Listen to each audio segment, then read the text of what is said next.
Nggak, tapi gini, itu kan kita lakukan karena ada keterbatasan di sisi fiskal. Tapi ke depan ketika ekonomi sudah berbalik, ketika pendapatan saya dari pajak dan kegiatan yang meningkat, menjelang pertengahan akhir triwulan pertama tahun depan, pertengahan triwulan kedua tahun 2026, saya akan evaluasi pendapatan saya seperti apa. Nanti kalau perkiraannya lebih, saya akan balikan lagi ke daerah. Yang kedua tadi tentang pembangunan gedung Bank Jakarta. Bank Jakarta di Lot 1 ya. Di Lot 1 SCBD. Saya senang banget dengan itu. Kenapa? Karena itu akan mendorong pertumbuhan ekonomi di Jakarta dan nasional secara keseluruhan. Dan yang paling penting apa? Saya nggak keluar uang. Uangnya dari Bank DKI. Jadi Bank DKI cukup banyak uang daripada nggak dipakai, lebih baik dipakai untuk tadi meningkatkan aktivitas perekonomian, pembangunan utamanya nanti ada demand semen naik, penciptaan tenaga kerja dan lain-lain. Dan saya minta ke Pak Gubernur kalau bisa dimulai tahun ini juga dalam beberapa bulan ke depan. Pak Gubernur setuju. Jadi kita mau lihat impact dari strategi ini mulai tahun ini mulai terlihat. Ini kan bangun gedung berapa? 14 bulan tadi? 15 bulan. 15 bulan. Jadi akan berdampak terus ke depan. Dengan itu saya pikir yang lain juga akan ikut membangun. Yang ketiga tadi tentang dana yang 200 triliun dari Bank Himbara bisa dipakai enggak? Itu pada dasarnya itu adalah business to business. Kalau menguntungkan mereka bisa langsung datang ke Himbaranya. Tapi ada satu yang saya pikirkan, satu hal yang saya pikirkan tambahan ya. Kan Jakarta punya Bank Jakarta. Saya taruh di Himbara yang 200 triliun. Gimana kalau saya tambah beberapa puluh triliun ke Bank Jakarta? Saya tanya tadi ke Pak Gubernur, apakah Bank Jakarta bisa nyerap? Jangan sampai saya kasih duit panik terusnya. Waduh, nggak bisa nyalurkan. Kata Pak Gubernur bisa. Jadi nanti kita akan implementasikan strategi yang sama untuk Bank Jakarta dan mungkin satu bank lagi di kawasan Jawa Timur sana. Dalam waktu dekat nanti jumlahnya akan saya hitung. Tapi kalau 10 triliun, 20 triliun aja bisa kali ya untuk nyerap ya. Bisa. Nanti itu akan nyebar ke UMKM dan industri lain di Jakarta maupun di tempat lain. Mungkin itu dari saya. Jadi saya terima kasih ke Pak Gubernur atas supportnya untuk turut mendorong pertumbuhan ekonomi. Terima kasih. Baik, terima kasih Pak Menteri. Cukup ya? Pak Menteri mau ada pertanyaan? Ada pertanyaan, silakan. Silakan pertanyaan ke Pak Menteri ya.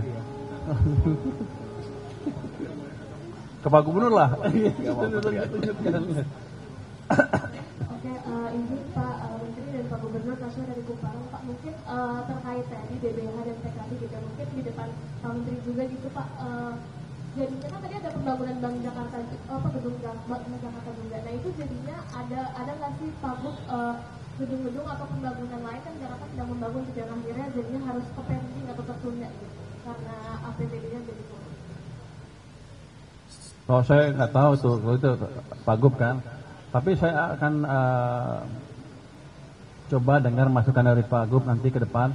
Kalau ada yang terganggu kita akan coba lihat bisa dilonggarkan atau enggak. Oh tadi saya lupa jawab tentang Jakarta Fund ya. Ya, Jakarta Collaboration Fund. Jakarta Collaboration Fund, ambisi Pak Gubernur cukup tinggi rupanya. Dia ingin menciptakan fund Jakarta yang bisa tidak dipakai di Jakarta aja, tapi dipakai tempat lain juga. Saya pikir kita akan mendukung strategi itu. Jadi yang untuk gedung sama sekali nggak terganggu, karena memang dengan adanya pengaturan fiskal yang baru yang kita akan efisiensikan adalah hal-hal yang bisa diefisiensikan langsung adalah untuk pembangunan gedung pemerintah. Tapi untuk pembangunan gedung di luar pemerintah Jakarta kami tetap akan adakan termasuk Bank Jakarta tadi. Jadi gini, skemanya itu adalah Bank Jakarta pinjam tanah ke saya selama 50 tahun, saya kasih 50 tahun perjanjiannya. Nanti dibagi 3 ya. Bagi 3. Pemerintah pusat dapat jatah 30% dari gedung itu. Syaratnya adalah saya bilang ke Pak Gub, gedungnya bagus, jangan malu-maluin, biar saya masuk sana juga tenang.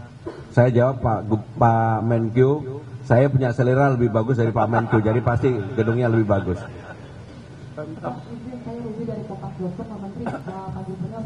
ini kan pajak Jakarta itu paling gede pemberian pajaknya, tapi kenapa Jakarta juga dipotongnya paling besar dibanding daerah lain 15 triliun Pak? Itu kenapa alasannya seperti itu?